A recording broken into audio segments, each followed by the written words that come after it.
I'm guilty of the same. I'm recording on this computer, but I won't send it to you, Nev, until later because I have a dinner that I'm attending late once we're done here. No worries. That's Oh, perfectly okay. Great. We still have people coming in, so give it another minute, Gary. yes. Yeah.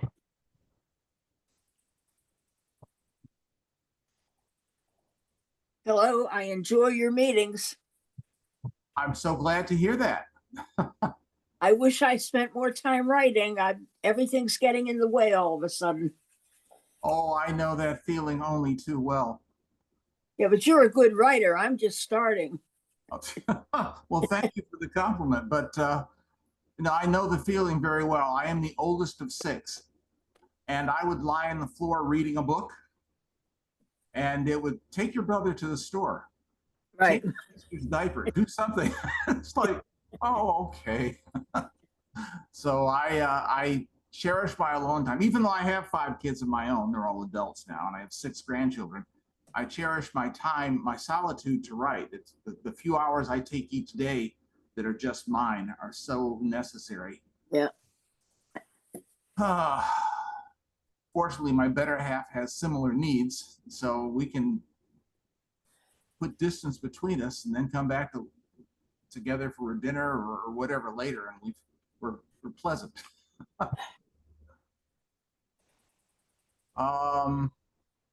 Okay, I guess we can get started. The recording is in session. Today, Gary, do you mind if I say a few words before we just go right ahead. I wanted to actually ask you about your mystery novel month that you had in Buffalo. And while I'm at it, there are 3 upcoming events. CrimeCon this weekend. I have a Manhattan mystery reading on the 15th of June. And the 31st of August, there's another Manhattan mystery reading where we might just add a little something to that event. Still being discussed, but it might end up being a proofreading slam. That's what we're talking about, where a bunch of us get together and invite whoever wants to come and get about 20 pages proofread. We got to work out some logistics, but that's coming hopefully end of August. It's also a nice time to be out in the city. It's hot, it's warm, walk around, enjoy the parks, enjoy the city. And it's a Saturday, so the train fares are reasonable and not crowded. So all those advantages. But tell us about Buffalo's mystery novel month. Did it work out? Well, it worked out fine. It's not Buffalo's mystery novel month. I don't know who made the designation, but May is mystery novel month. And every year, 3 writers and I who live in this area, Susan lives in Niagara Falls, and she's spoken to the group a couple of years ago. And Lisa Marie Redmond lives in Buffalo, retired homicide cop, and she spoke to the group a few years ago. And Therese Papins, who has not spoken to the group, the 4 of us we've gone to different places, libraries and so forth, but the place we've gone most consistently is Congregation Sher Shalom, where one of my good friends, one of my dearest friends, internationally known poet Gunilla Theander Kester, invites us every year to come for Mystery Night for their poetry series they have. So we go in May and we read snippets from our books, and we answer questions and sell books and sign books and so forth. And it's a lot of fun. I'm discussing with our public library setting up a workshop for writing mysteries.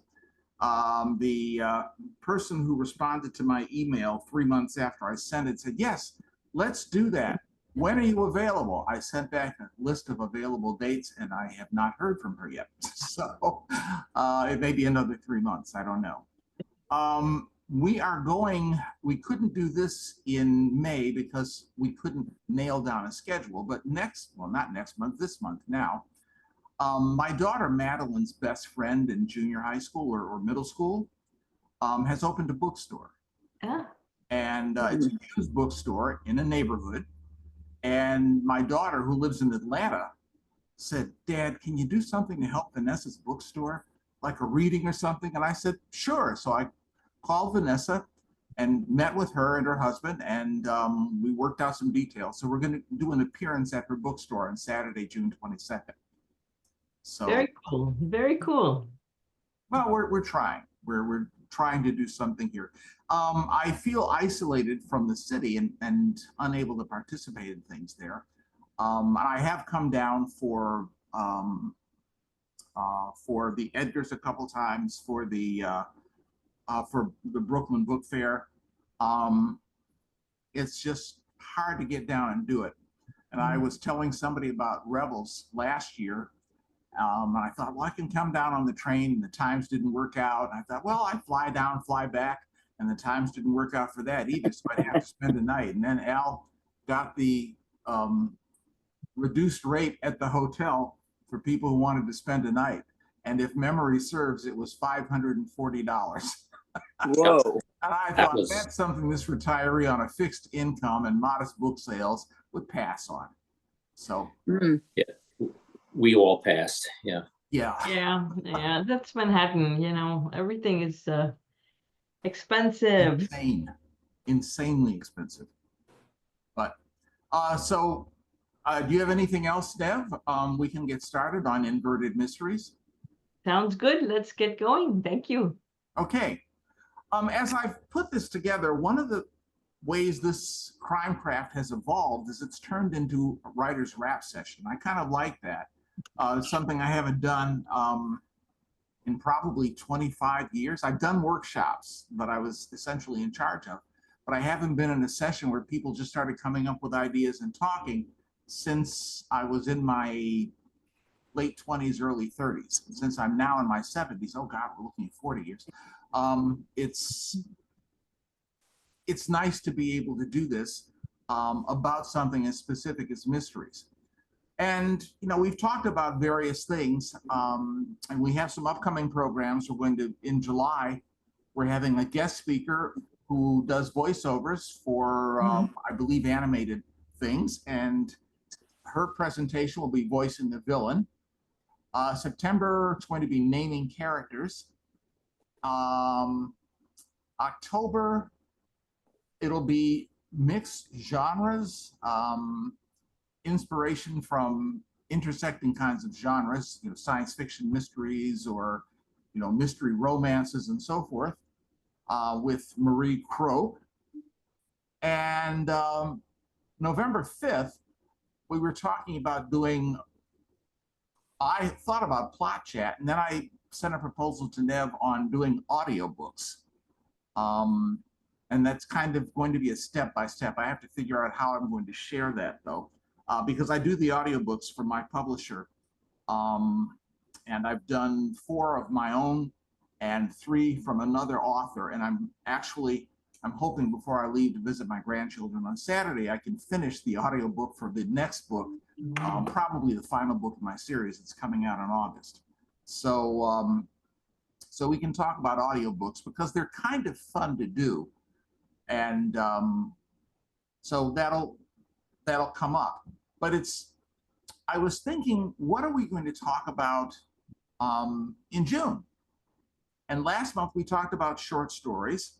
And one of the things I mentioned was the short story Dear Corpus Delicti, written by William Levinson and Richard Link. Or is it Richard Levinson and William Link? However, that Levinson and Link. They were a writing team, and their most famous creator is Columbo. And I talked about that story. I even looked it up in its original Hitchcock magazine publication in the 50s. And they didn't create Columbo in the story, but they turned that story into the stage play Prescription Murder, which then became the movie Prescription Murder, which then became the TV show Columbo. And my mother-in-law, who lives upstairs, just turned 95, and she has dementia. But one thing I do with her, especially when Tammy is away, is get her downstairs where we have more cable than she has upstairs. And I can get her to watch reruns of Murder, She Wrote, co-created by Levinson and Link, and Columbo. And so I've seen a lot of Columbos over the last year. And I thought inverted mysteries, that might be fun to talk about because they're different. They're referred to, as most of you probably know, HowCatchEms, as opposed to whodunits. And I've been reading a few and looking at a few on film, and I thought that might be something to talk about because first, let me ask, has anyone here ever written an inverted mystery? Mm-mm. I haven't, but I'm thinking about it. So, I mean, my publisher's not taking manuscripts, so I'm going to need to find a new publisher, and they're going to stay open just to sell the books in my series, I hope. But I'm going to need to find somebody new, and I'm thinking I need to do something new, and I'm getting away from the characters I've used. I'm thinking about an inverted mystery. Now, when you say Columbo, you know what the inverted mystery is. Oh, yeah, we see the killer in the first act or the beginning of the story, and then we wonder how Columbo will catch him. Well, the inverted mystery form's been around well over 100 years, and I'm going to talk a little about some of the more famous inverted mysteries, and you may have others to add. But I will start by saying, once I started thinking about this, I started doing some digging and finding things, and I read a couple things. I downloaded a few things to my Kindle. One thing I've noticed about the inverted mystery is that with the whodunit, we have what I'll call the Agatha Christie pas de deux, the dance between the writer and the reader to figure out which one of the parade of suspects is the one responsible for the murder. In a HowCatchEm, we get to know the murderer so much better because what happens is that it starts with the murderer, we start with the motivation for the murder, and we get to the human side of the murderer in ways that we might not if we do what I call the travelogue Agatha Christie, which is the film. And I love all three. Well, there have been 4 versions of Murder on the Orient Express. I love 3 of them. The one with Alfred Molina on CBS in the late 19s was just terrible. But the 3 films, the David Suchet film, the Albert Finney film, and the Kenneth Branagh film, were all outstanding adaptations. But we sit and we wonder, okay, who did it? Now, most of us know who did it in Murder on the Orient Express, but we sit and wonder who did it. With the inverted mystery, it's like we're paying attention because those details are going to get this person caught. We have this thing where in an Agatha Christie mystery sometimes, or in a Perry Mason, and in both book and film, or book and television, the person who dies really has it coming. We see so many, I think, in Murder in Mesopotamia, if memory serves, I've not read that book in 40 years, but the person who was murdered was a mother to the family, and she was a domineering, awful human being. And so when that happens, we think, good, that person's gonna die. You know? So frequently the murder victim is the one who really does deserve to die. So our sympathy may start with the murderer, start with the victims of the murderer, or of the murder victim, because the murder victim has victimized so many people doing awful things. And that's especially true in Christie and in Earl Stanley Gardner. On the other hand, when the murder is up front, we start learning more and more about them. I'm going to mention a couple. When I was a brat going to the library in my neighborhood when I was 10 and 11, I started getting interested in mysteries. And I read a couple Sherlock Holmes stories and Study in Scarlet. But at that same period, when I was in my preteens and then early teens, I also read some very old mysteries with Dr. Thorndyke. Does that name ring a bell for anyone? Some yes, some no. Okay, Dr. Thorndyke was the creation of R. Austin Freeman, who was a medical doctor. And Dr. Thorndike was very, very forensic in his orientation. His personality was nowhere near as sparkling as Sherlock Holmes's. But Freeman wrote a number of Dr. Thorndike mysteries and novels and short stories. And I have his complete works. But what I find is that his short stories are quite long. They're really novellas. And the very first one that he wrote, and I believe it was 1907, was called The Case of Oscar Brodsky. And we spent so much time with the murderer, planning the murder, executing the murder, and then trying to disappear from the scene. And what Brodsky did was, and Sherlock Holmes is credited by many people as the beginning of forensic science. Freeman's Dr. Thorndike took it so much farther in terms of detail, so many more details on the forensic side of it. But then the Case of Oscar Brodsky was the first inverted mystery where a man killed someone for the diamonds he was carrying.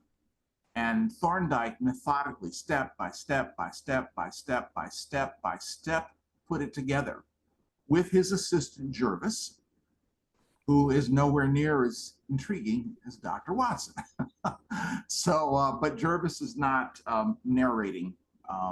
He's there as a side character. And the clever part about Watson is that Watson is us, because we're looking at Holmes through Watson's eyes. So we get to be amazed.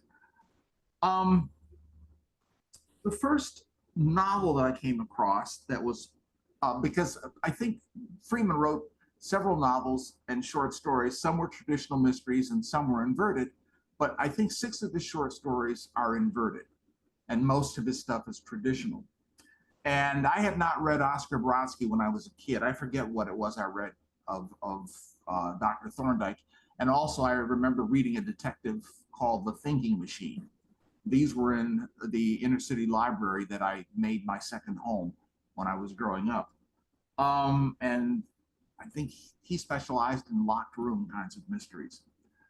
But Anthony Berkeley Cox, under one of his pen names, Francis Iles, wrote in 1931, Malice Aforethought, which I read. And Malice Aforethought begins with a line wherein the doctor is deciding to kill his wife. And it's based on a case. In that case, it was a solicitor who killed his wife through poisoning. But what we have in this is not just the inverted mystery where we're trying to figure out all the little things that will get the person caught. What we have in Malice Aforethought is a study of English country life that is somewhat satirical.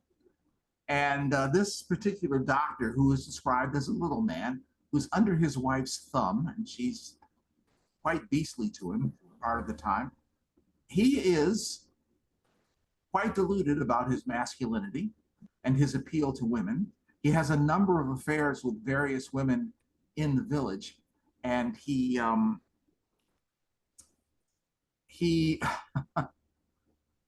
decides he's going to kill his wife because he's going to marry one of them. And the thing is, he ends up falling in and out of love so many times with so many people. He gets to the point where he murders his wife slowly and methodically by morphia. He's giving her morphine for headaches. He's given her the substance that causes the headaches, but he's treating her headaches. And eventually, he gets to the point where he's going to give her one final overdose. He gets caught not for the murder of his wife, even though he's tried for it and acquitted.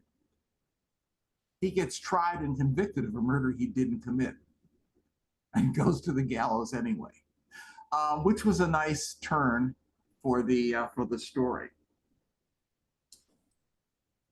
Similar to Malice Aforethought, you may know the film Kind Hearts and Coronets, which was based on a 1907 novel, the title, which escapes me at the moment. How many of you know that film, though, the Alec Guinness film, Kind Hearts and Coronets? I think it's a 1947 Ealing Studios production. If you have not seen it, by all means, if you're mystery writers and you like something that's inverted, this does the inversion process a little differently from the straight, what we would call the Columbo formula. You see the murder in the first act. This is a guy whose mother was a nobility, and she fled her station to marry someone who was beneath her, Mazzini. I believe he was a singer, if memory serves, a tenor. And then after he dies and they're left in poverty, she spends her time telling her son all about how wonderful it is to be noble. Now, in his particular line, the nobility is passed through women. What happens is that he is essentially in line for a spot in the peerage, but there are 8 relatives ahead of him, and he decides he must kill them all one at a time. So you know who's doing what, and every murder is its own comic delight. My son is a retired cop. He's investigated murders. Part of me feels guilty for saying there's a delight in that, but it is definitely well worth a watch. And I believe they, since the novel is 1907, it's in the public domain, and there was a Broadway piece recently, I believe it was a musical, I never got down to see it, Gentleman's Guide to Murder. And that came from the same source material. I won't give any spoilers since nobody acknowledges having seen it, because if you have a chance on streaming to find Kind Hearts and Coronets with Alec Guinness playing the 8 different roles who must be murdered, it is definitely worth a watch.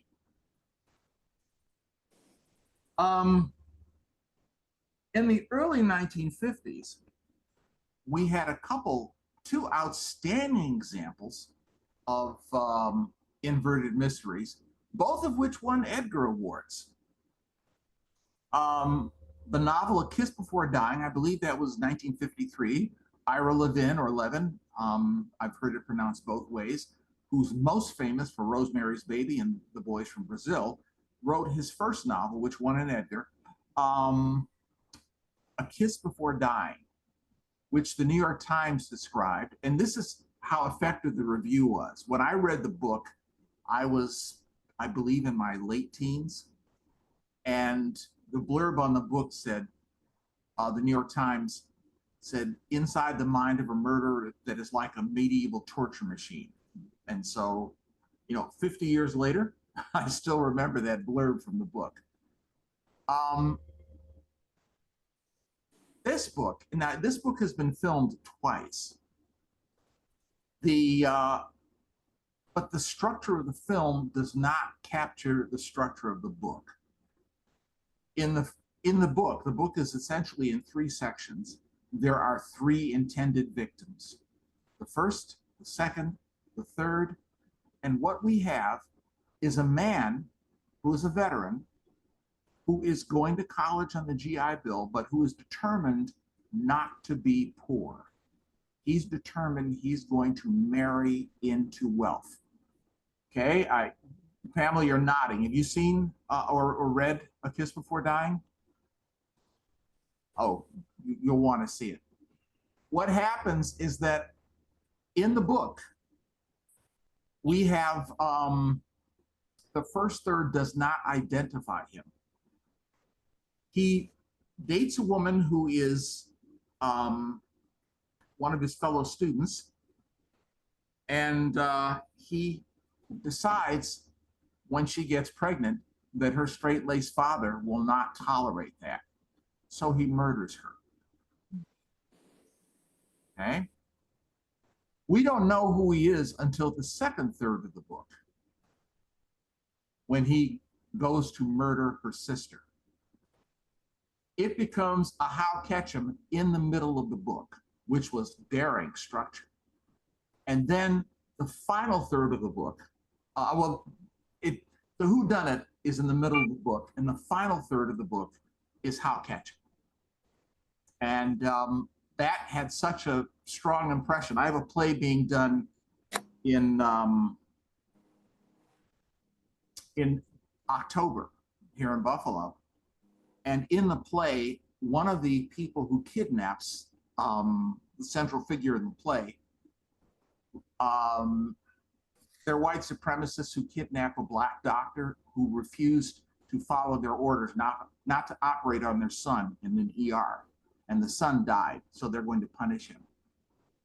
But the mother says, I named him Bud after a character played by that handsome Robert Wagner in a movie I saw. And that is referenced later. It's Kiss Before Dying. So definitely, you might want to take a look at that. The other from early 1950s, 1952, was first a BBC television play, then a stage play, and then an astonishingly good film from Alfred Hitchcock, Dial M for Murder. Won the Edgar Award for Best Play. Okay, which is close to me because I won my sole Edgar for Best Play. So I'm always thrilled when I see, actually, Witness for the Prosecution did as well, and we're going to see that at the George Bernard Shaw Festival in Niagara-on-the-Lake, just over the border from Buffalo, from Niagara Falls. So we're going to see that this summer. That's going to be my birthday gift, because that too is one of those great mystery plays. Mystery plays, I'd love to bring them back, and that's a whole other discussion. I had with Marjorie Flax about it, and apparently producers were not sending in their scripts, so the board abandoned that. I don't know how to change that. But mysteries on stage are wonderful. And Dial M for Murder, I've seen a stage production, and I have a fairly large film library, which includes most of Hitchcock's work. And I've seen the Hitchcock film several times. And it's also been done, I've been doing my daily workout recently to episodes from the old TV show 77 Sunset Strip, which I found online. I couldn't buy DVDs, but there was a guy who had recorded the whole series and he put it on a large flash drive. So I plugged it into my smart TV, and when I'm on my stationary bike or my rowing machine, I'm watching an episode. And early on in the first season, I'm watching one, and Richard Long plays a character called Tony Wendis. And I stopped rowing. What? Tony Wendis was in Dial M for Murder. And because Warner Brothers owned the rights, when Sunset Strip premiered in '58, in that first season, they took rights they had and they just turned them into episodes of 77 Sunset Strip, adapting the characters, which they did also with Strangers on a Train, which was another inverted mystery that Hitchcock tackled. And so in those cases, you're riveted because you know who the killer is, you know his motives, you get to seethe with hatred for him or admiration for his brilliance or wonder, and then you're still, how is he going to get caught? And you're just in for the ride.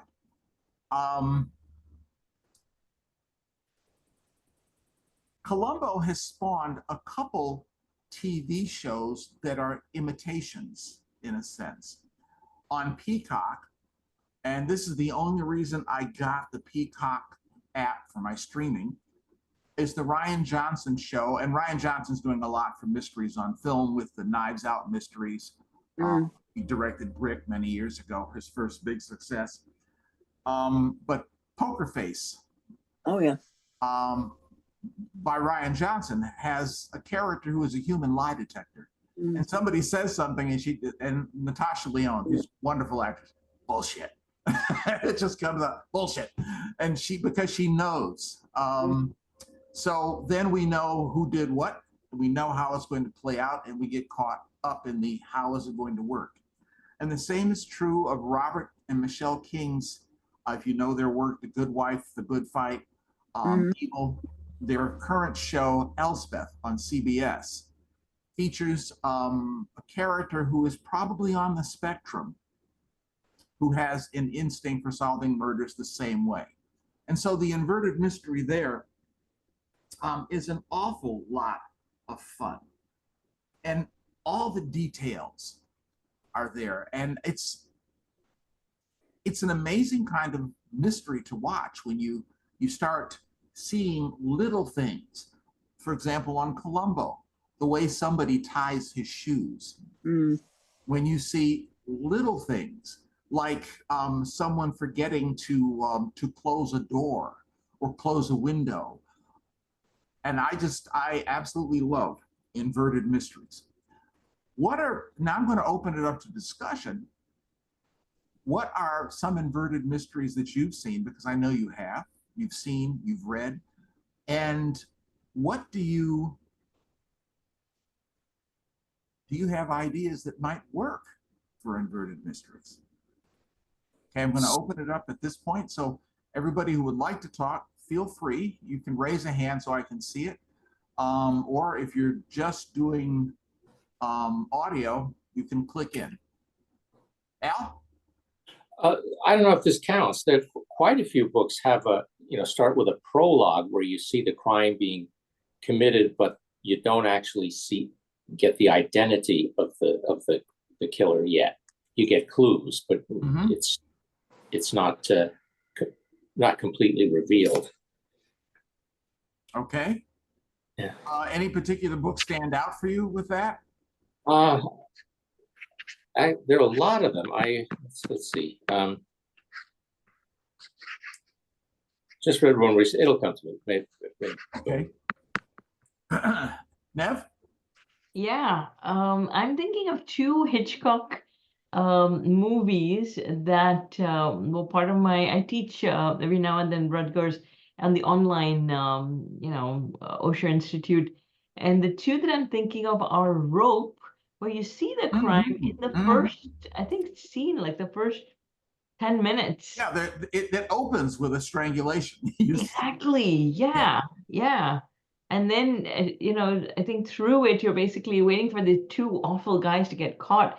But the tension is palpable because one is smirking away and the other one's increasing in his, stress level. And you just know, I think James Stewart is the guy, the professor or whoever he is, who ends up deducing things. The way the suspense was built was very different than the ordinary say the traditional view of where you're watching with the investigator.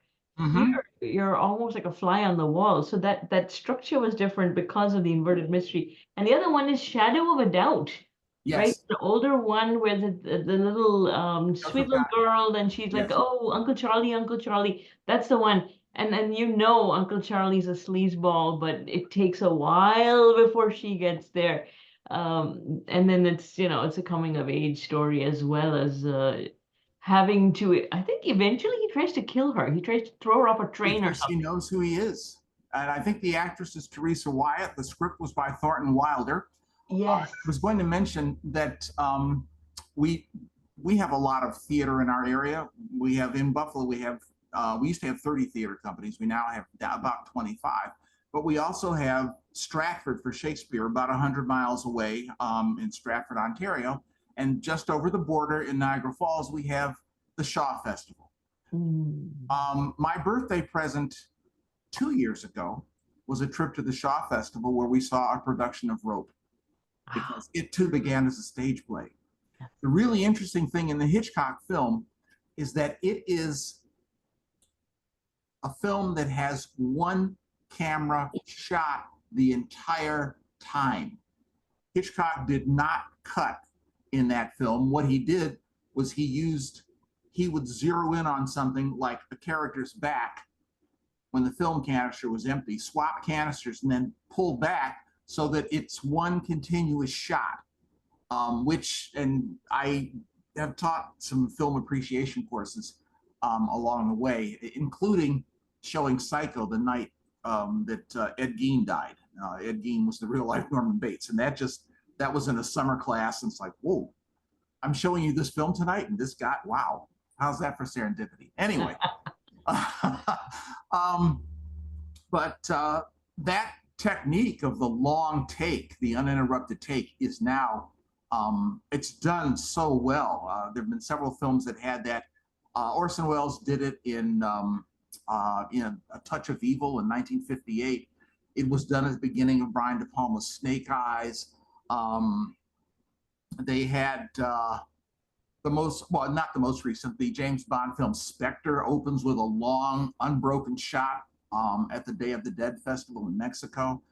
And in the film Atomic Blonde, there is an incredible, and it's called stitching, an incredible stitched shot of this fight up and down a stairwell and in and out of an apartment, with the actors showing blood and damage and other stuff, and there's no cut. Wow. And that stitching is absolutely wonderful. But you're right, Rope did have that palpable suspense, because you're wondering how they're going to get caught. And that, of course, was inspired by Leopold and Loeb. And the murder of little Bobby Franks, but these two students were murdering a classmate. They weren't murdering a child. Anyone else with an inverted mystery that is fondly remembered on the page, stage, or screen? Frank. Well, I'm thinking of two that actually start as mysteries, and midway between the book becomes an inverted mystery. Gone Girl, I think, is the most famous example. Yes, where that's a very good example. Yeah, and the one that's not as well known, but as a cult classic, is Magic by William Goldman, where in the beginning of the book, you think one of the narrators is a living, breathing human being, and then you suddenly realize it's actually a ventriloquist dummy. Yes, that's and those are both excellent examples of variations in inverted mysteries. Okay, the one I'm thinking about writing, I'm not going to give the specific plot, but the prologue is going to have the murder, and you're not going to know who the murderer is, and you're not going to know who the murder victim is either. One will be revealed midway through the book, and the other revealed at the end of the book. That's kind of the idea I have in my head for this. Anyone else? Something inverted that you're... Well, I'm actually going to suggest there are different structures as well.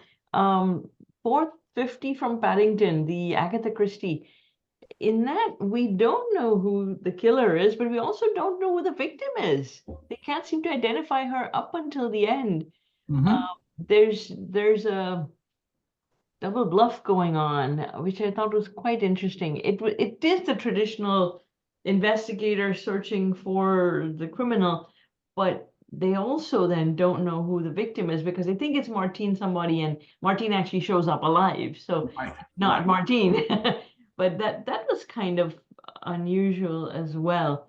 Yeah, clearly the Perry Masons, and the Columbos do it best, where you're just waiting for the guy to slip up, or we know what the slip up is, and we're waiting for the detective to catch on. Yes, that, and then you find that in various books. You're thinking, how do you miss that?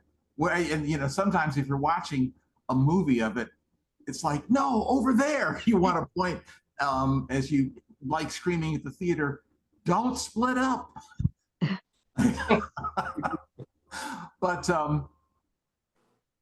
that's absolutely true. And I was just thinking, I had another one in my head that had a similar premise, and I guess I've got Dad's Alzheimer's. I don't know. It'll come back to you the moment you start to say something else. Yeah. But the way the inversion works in some things, you do get that where you don't get the murderer. And that happens also in a couple, somebody else to admit, a couple of the Perry Mason episodes where somebody shows up and the dead person turns out to be alive. So you learn that this is somebody else. And those are inversions as well. They're variations, I think, on the inversion. How would you characterize the ones where someone's faking their death to appear to have been Mm, whatever, something, murdered or, gone missing, whatever. They're faking essentially their death because sometimes it's a plot to frame someone else for their own murder. You know, That's yeah, that's I'm been done thinking a lot. Rebecca, right? Rebecca at the end turns out that the dead woman is really the crook. Well, if you look at, Gone Girl that Frank Yes. Yeah. mentioned is one like that. There's a film called The Running Man with Lawrence Harvey from the Oh. mid-60s. Oh, And great. that is a similar premise where you're doing insurance fraud and you're on the run because of it. Sometimes that kind of thing turns into a chase, whereas in Gone Girl, it turned into a mystery that flip-flopped and turned into another mystery. Mhm. Midway through the book, midway through the film, things changed dramatically. And that made, I loved the book and I thought the film adaptation of Gone Girl was wonderfully done. So, I can't often say this film caught the spirit of the book and the essence of the book, but in that case it did. And yeah, you do have that as a premise that happens in a lot of Mhm. the inverted mysteries. Anyone else? Because you've mentioned some really good ones along the way, books and films. Getting to the point where I can't read my own handwriting. How's that? That's happened. I have a thought, you guys. What do you think of locked room mysteries? Do they fit at all in the discussion of inverted mysteries, or? They could very well. If I can't think of one specifically that did that for me. Except, well, and then there were none. I suppose that's my favorite. It's not so much locked room as everybody's dead and who killed them when nobody could get off the island. mm, And I think that's one of Christie's best books. Yeah. I don't know if you know its history. In England, the N-word doesn't have the same weight that it does in America. So the book, when it was first published in England, was 10 Little Niggers. wow. Yeah, Then it came here, they made it 10 Little Indians. Mm, which isn't much of an improvement. An improvement. And finally, somebody said, and then there were none. Perfect title. And Yeah. that's done several times. I saw it once done under the title 10 Little Indians, and it was an awful adaptation. But there was one with, who was he? I can't think of his name. Lewis Hayward in the 1940s that was really well done. And then there was one done in the 60s. I think it too was called 10 Little Indians with Hugh O'Brien, and that wasn't too good. But there was a really excellent adaptation on, was it Prime or Netflix? That was a 3-hour piece, one of the more recent Christie adaptations, and that was extraordinarily well done. But that's a good example of the impossible mystery because, well, who did it? Because there's nobody left, and that's really, Agatha Christie was brilliant. I mean, she took a formula and used the formula several times, but stood it on its head often enough that it still becomes relevant. I've seen comments online about the new version of Murder on the Orient Express or Death on the Nile, and because I'm Black, I'm sensitive to some of the things there, because what people say sometimes, unthinking and unfeeling, and it's like, are you really saying that?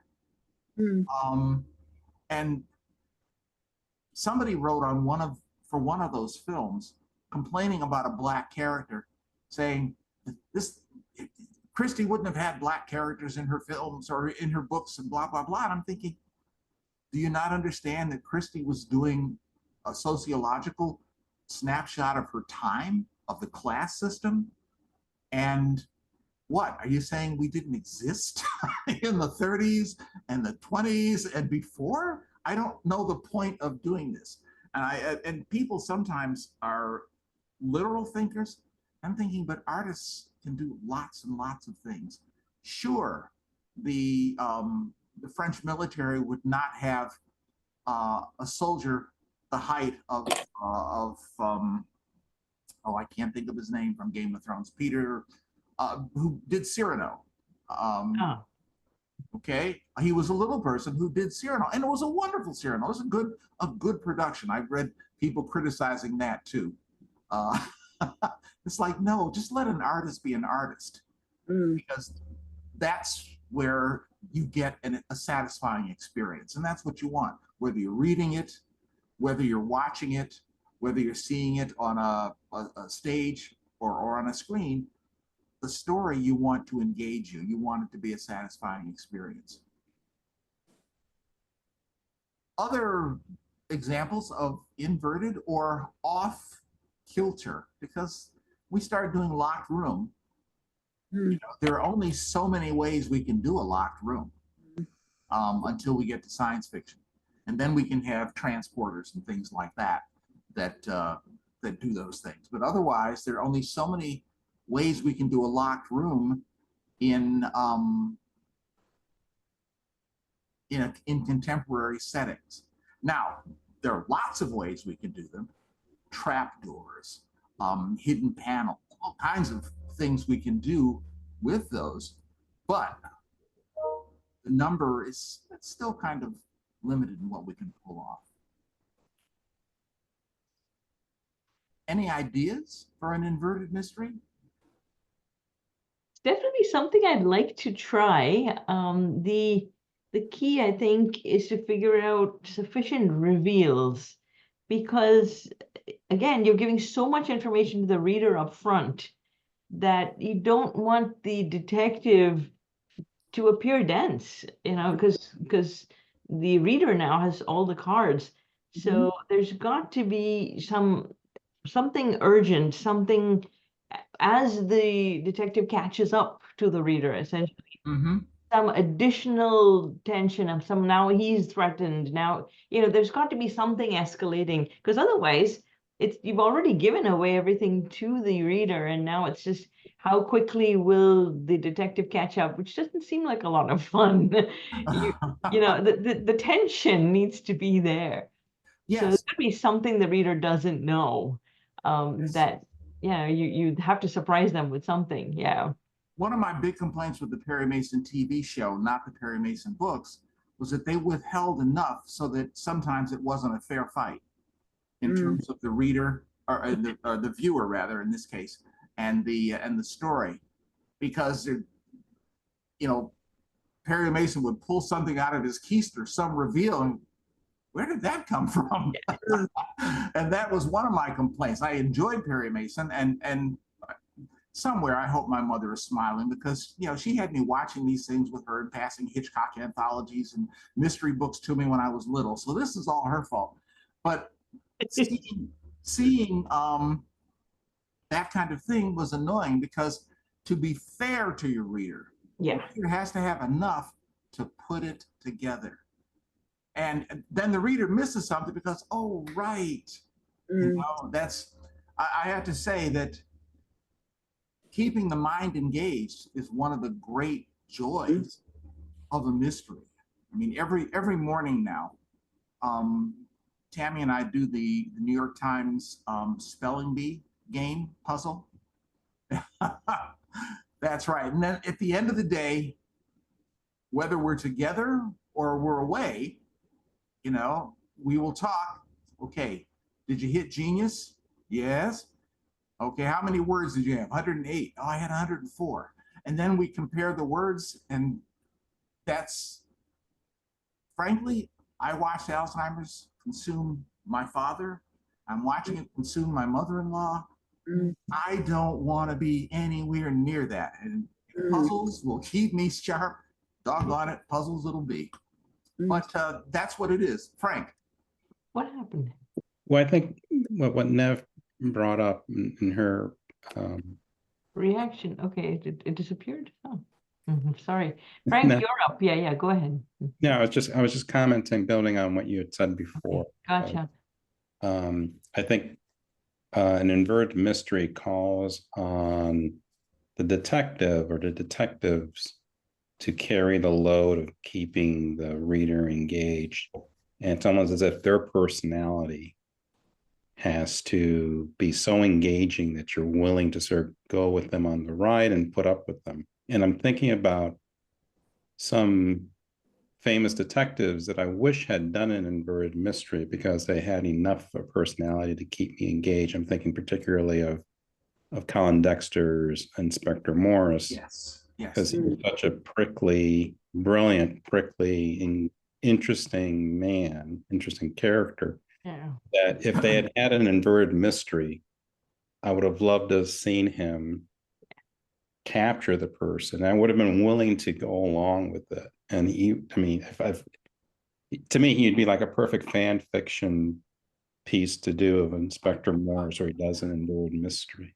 I think you're right, and Morse would have been wonderful for that.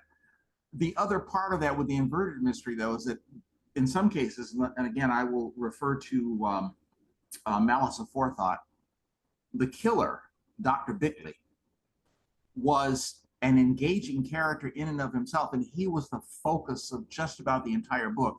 The Scotland Yard inspectors nailed him on something where he made a couple mistakes, but he was not just prickly, he was a narcissist, which I think is a common characteristic in this kind of mystery. If you look at Columbo's mysteries, there's a class element, as there is with Agatha Christie, but in Columbo mysteries, they all think they're so freaking smart. You know? And Columbo comes along, oh, one more thing, sir, and they think, this dummy will never catch me. But they become so engaging because of their narcissism. And I saw that it wasn't so much in that very first the short story, The Case of Oscar Brodsky. The killer was not that narcissistic. He just wanted this guy's diamonds. But if you, Dr. Bickley, so much of a narcissist, flitting from one woman to another. How did I ever love her? She's really a beast. I should kill her. He's so willing he accepts his own brilliance. And Tony Wendis in Dial M for Murder. And again, stage version. And there was a remake that turned the story a little on its head, called The Perfect Murder with Michael Douglas and Gwyneth Paltrow. That was based on Dial M for Murder, but they cut the circumstance down so that rather than have the husband, the wife, the lover, and the killer, they had the husband, the wife, and the lover who was forced to become the killer, which was an inversion of that formula. But Tony Wendis in the original, and since I've seen play versions, I have to stick with, yes, I just happen to have it. Ray Milland was so smooth and oily and and convinced of his own brilliance. And that sort of narcissism may be a necessary element of very quick thinking. He does adapt very quickly. When he's surprised that the killer gets killed, he adapts very quickly to frame the wife. Yes. That's brilliant, but that's also his mistake because it's not right. So yeah, so those are the little things that the reader's just waiting for, like this smarmy guy. That's one of the things of the inverted mystery that works so well. They talk too much. Dr. Bickley talked too much. He raised questions. And, oh, well, that must be because of, just like a Columbo suspect. But one thing I can't figure out, sir, is, why the pen was there and there was no ink in it. Well, Lieutenant, obviously, blah, blah, blah. It's like, shut up. But they won't do that. Yeah. So narcissism, Josephine Tay actually has her Inspector Grant. She's only written 6 books, right? She passed away way too early in the 1950s or 60s. She has that line about, she doesn't call it narcissism, she says vanity. You can never convince vanity that anyone else is of the slightest importance. No, it's absolutely right. Absolutely right. Brilliant. Yeah, yep, yep. And I don't think she has an inverted mystery, but I'm not remembering all the plots, so I'm not sure. Well, you know, a lifetime of reading, you can't remember everything, unfortunately, unless you're eidetic. And I am far from eidetic, so you can't You're recall. doing pretty good. Look at my list. I got a whole list. One thing about Okay. Columbo Go ahead. that one thing about Columbo I have to mention. Now, of course, from the 1970s, this is way before DNA and trace evidence or so, but it just makes me cringe when he comes onto the crime scene carrying his breakfast and, you know, slurping coffee and peeling a hard-boiled egg or whatever. It's like, ah, God. Contaminating the scene left and Yes, right. yes, and that's that. I think one of the best pre-modern forensics scenes was in Murder on the Orient Express, the Albert Finney film, 1974. Because when people stepped into the room, the first thing Poirot said, touch nothing. And that's the important part of it. And I see, we had, during TV in the 70s and 80s, there were a lot of inverted mysteries, but they weren't mysteries so much. They were, you knew who the killer was, you knew who the detective was, and it was going to be a chase scene. And a lot of those detective shows were just not intellectually engaging. It's like, oh, wait, that was so-and-so. All right, let's have a car chase. Let's have a foot chase. It's no. That's so formulaic that it's not engaging.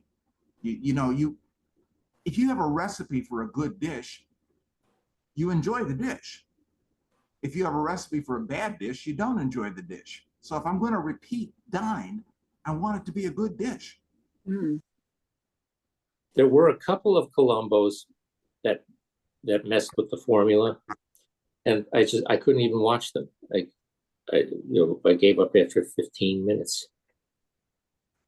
There was one based on an Ed McBain novel that, and I saw that one recently, about a bride who disappeared. Yeah, his nephew's bride. That was so not Columbo.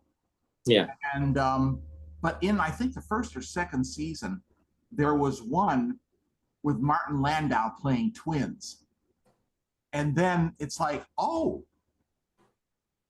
now it's a whodunit as well as a HowCatchEms, because which one of the twins pulled off this murder? And of course, they needed each other to do it, so they both did. But they were opposites, and it was a wonderful performance from Martin Landau. Wonderful performances as two opposite twins. That became a really prestigious assignment to be Columbo's. Oh yes, absolutely. One of the nice things, my daughter who lives in Atlanta, what my mother did to me with mysteries, I do to her. She doesn't write. I mean, she has her own business. She has a degree in public relations, but she still loves mysteries. So recently I got to turn her on to Columbo, finally. So she's getting to see some of those. And when I was in Budapest, I didn't realize until after I was gone that somewhere in Budapest, there's a statue of Columbo and his dog, because he's 45 or 50 countries. That show is still running. Because Columbo loves it. And my mother-in-law, we were watching it one time, and again, she's got dementia, and she will focus on a Columbo. And once he was walking away, and she looked at me and said, "He's going to come back." It's such a fond memory. Yeah, it's great. In fact, it was remade in India when I was growing up. Really? Yep, it completely remade. The guy was Karamchand, which is very similar to Columbo's, sort of got that complicated sound to it. And he was a carrot-eating detective. Everywhere he went, he brought his carrot. What a great I would love to see Is it possible to get an episode of that? Because one of my favorite shows way back when in the early 2000s was 24.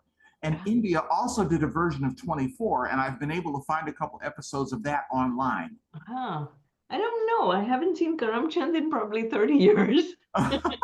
Okay, it's worth it. The internet is wonderful for finding things that you haven't seen, and they're just old TV shows that are there as well. But that's worth taking a look. I'd love to see that. I'll try to find it and send it on. That sounds Thank you. wonderful. Any final thoughts? Because I do have a dinner to go to, and they've probably started eating, but they're going to keep a plate warm for me. No, this has been great. Thank you, Gary. This has been fun. I always write down all your recommendations. Oh, thank you, Pamela. Stir in the heart. Oh, it does it automatically. Thank you. This is fun. It's been nice to talk about. Nev, put it over to the side. Oh, okay. I'm trying to learn how to do these emoticons. Oh, you can do that? It depends on what settings you have on your. I probably don't have. I they're very basic things. I'm utilitarian. Thank you. Thank you. There's a heart. It's the brute force method. And I will see you next month, and we'll have a guest speaker, and I'll be talking to her soon. But right now, I got to finish recording this audiobook so I can go see my granddaughters on Saturday and have all kinds of fun. And my 16-year-old granddaughter just got a driver's license in Florida, wants to become a forensic scientist. Ooh. Her father, the retired policeman, called me to ask me questions she had about Jack the Ripper. I think she was a little embarrassed to do that herself. But I'm looking forward to spending some time with her and seeing where she wants to go. It's wonderful. Forensics has finally discovered who Jack the Ripper was, so that's very yes. I'm pretty sure the Aaron Kosminski solution was accurate. When I first saw it in 1988, somebody did a 100-year panel on television. Wonderful. Well, thank you, Gary. This has been You're great. most welcome. I appreciate it. Send me the recording when it's comfortable. Okay. And Henry, You're long enough for it to process, because otherwise the computer will shut off and it won't. But Mary I'll send it as I can. Henry Lee has his program at University of New Haven. I've been to some of his classes. You might want to mention that to the young lady who wants to be a forensic scientist. I've actually Dr. Lee. He's amazing. All right, I saw somebody at the Lizzie Borden conference, the Centennial Conference years ago, James Stars. I don't know. He was older then, and that was in '92, so he may no longer be with us. But he was a dead ringer for Sean Connery, and he talked a lot about the forensics of it, and we got on famously. I really enjoyed talking with him. But I will mention that to my granddaughter because she's going to have to do that. And my son's old police department, his best friend in the police department was the head of homicide. So John can talk to her as well. So there's YouTubes with Dr. Yes. Oh yes. Yep. Take care, everyone. I will see you next month. Good night. Thank you. Thank you. Bye.